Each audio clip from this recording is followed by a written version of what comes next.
કેરીના રસની સિઝન હોય અને 2 પડી રોટલી જેને ભાવતી હોય એને તો બહુ જ ભાવે છે. અને આ ટેકનિકથી પડ પણ તમારા સરસ રીતે ફટાફટ ઉકળી જશે અને સોફ્ટ પાતળી પણ થશે. બહુ સરસ રીતે તમે બનાવજો. જેને ભાવતી હોય એને તો બહુ જ ભાવતી હોય છે.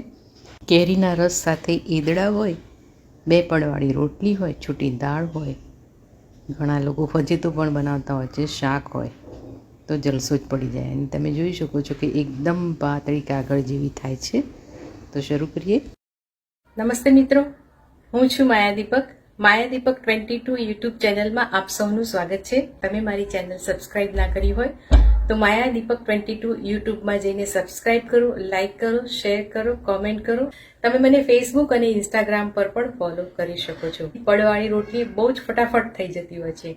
આપણે હંમેશા રસની સિઝન આવે ત્યારે જ આ રોટલી બનાવતા હોઈએ છીએ. તો ઘણા લોકોને પડ ઉઘડતા નથી એવી કમ્પ્લેન હોય છે. તો આજે સરસ રીતે શીખીશું પડવાળી રોટલી.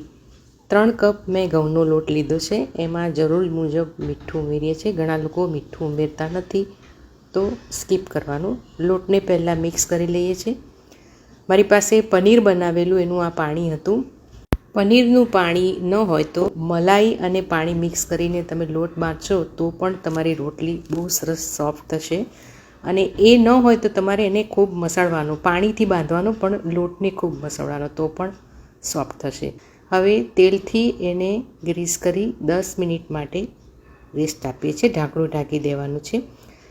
ગુલ્લાવાળી લઈએ છીએ. એક ગુલ્લાને તેલમાં ડીપ કરીએ છીએ, ત્યારબાદ ચોખાના લોટમાં ડીપ કરી લઈએ છીએ. એવી રીતે બીજા ગુલ્લાને પણ તેલમાં અને ચોખામાં ડીપ કરી ચોખાના લોટવાળી સાઈડ ચોંટાડી દઈએ છીએ. અને આવી રીતે બધા ગુલ્લા તૈયાર કરી લેવાના છે.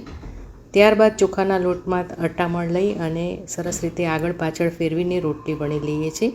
પ્રીહીટ કરેલી તવી ઉપર એને શેકવાની છે. પ્રીહીટ કરેલી તવી ઉપર એને આગળ પાછળની રીતે ચડવી લઈએ છીએ. પ્રીહીટ કરવાથી ચોંટશે નહીં. પહેલી રોટલી હશે અને આવી રીતે એને થઈ જાય એટલે છૂટી પાડી દેવાની છે.